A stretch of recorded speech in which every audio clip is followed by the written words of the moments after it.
Lord, so I've just read the first 4 chapters of Ezekiel, and I see that Ezekiel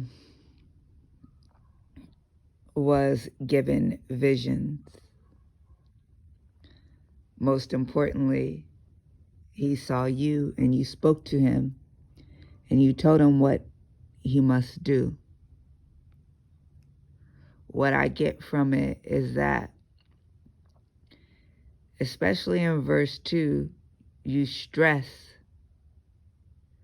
that the people you're sending him to are rebellious, but you're sending him anyways, that you understand that they won't listen. Some may not, but again, they're rebellious. And the important thing for them to do is to know that a prophet is among them. You tell them not to be afraid and to speak what you'll say. You also remind him again in chapter 3 that the people will not listen to him because they didn't listen to you. And that their hearts are hardened, but you will make Ezekiel hardened as they are, that you will make his forehead like the hardest stone, harder than flint. Do not be afraid or terrified by them, though they are rebellious people, you say. You hold Ezekiel accountable. You let him know that if he doesn't warn the people, you warn them from their sin, and they die for their sin, you'll hold Ezekiel accountable. But if he does warn them and they still die for their sin because they do not turn away, he'll be saved. But what I gain from reading all of that, and also with the instruction you give him in chapter 4, is that we have to do what it is that you tell us to do. That it's not a matter of whether people receive it well or not. Outcomes are of no consequence. That we must do what it is that you tell us to do. That we have to know that we are going to people that are in the world, even Christians that have still found themselves entrenched in the world. They're in their flesh.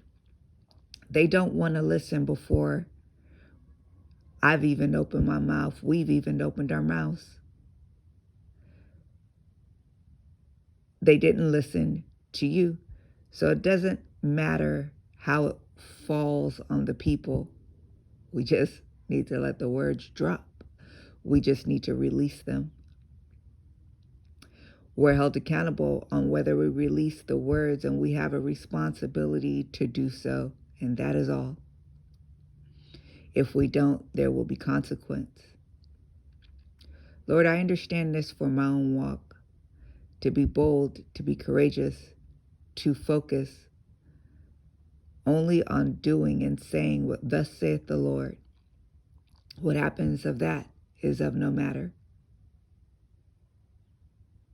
Lord, is there anything else that you want to tell me about the scripture I just read?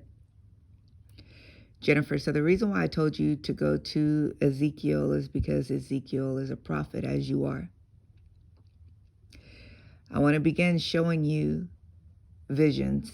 And as I begin to show you visions, I want you to see the types of visions that you'll have. I want you to see what those visions actually entail.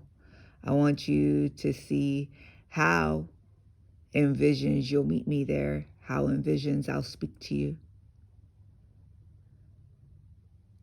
I want you to be able to understand that your responsibility as my prophet is to say and do what I tell you.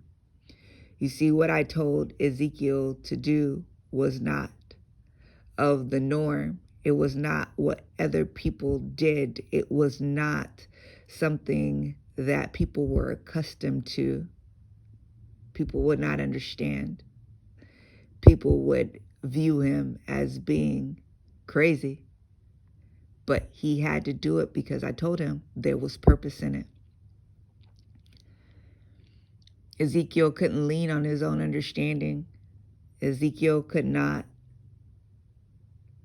take the time to consider the people. He had to do what I said. If he didn't, there will be consequences.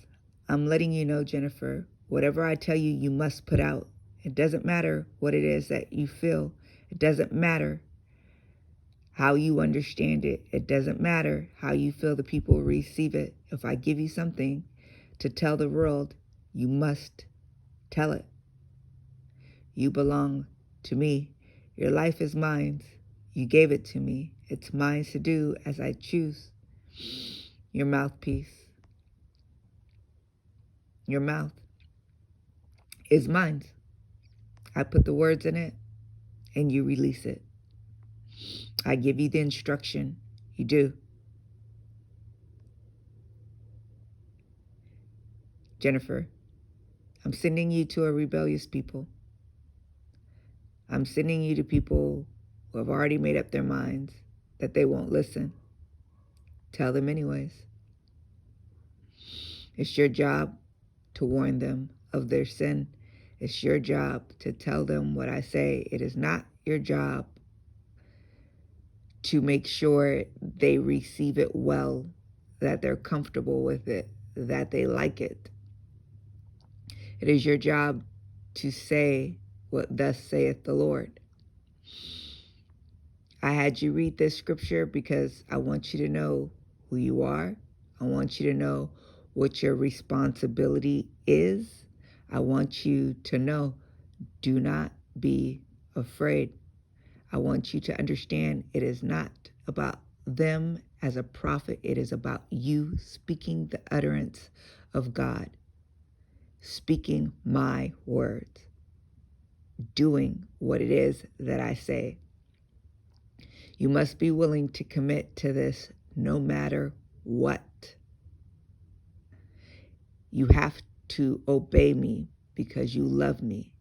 That's why I tell you to love me with all your heart, mind, soul, and strength. Do what it is that I say. Know that I will have you do some things that you won't understand and say some things that are even beyond your understanding. Do it anyways. Continue reading the book of Ezekiel. See what his journey as a prophet with me is like. Understand what you're walking yourself into. For those that are listening, this is how I want you to read my word. I want you to seek me and ask me what you should read. I want you to read it. I want you to reflect on it. And I want you to ask me what it is that I want to speak to you. That way I can teach you my word. I can teach you what I want you to gain. This is short due to time limitations on videos. Spend time with me and I will go further into the word with you. I will go further into myself with you. I will reveal deeper levels of myself to you. This is how I want you to read my word. Meet me in my word.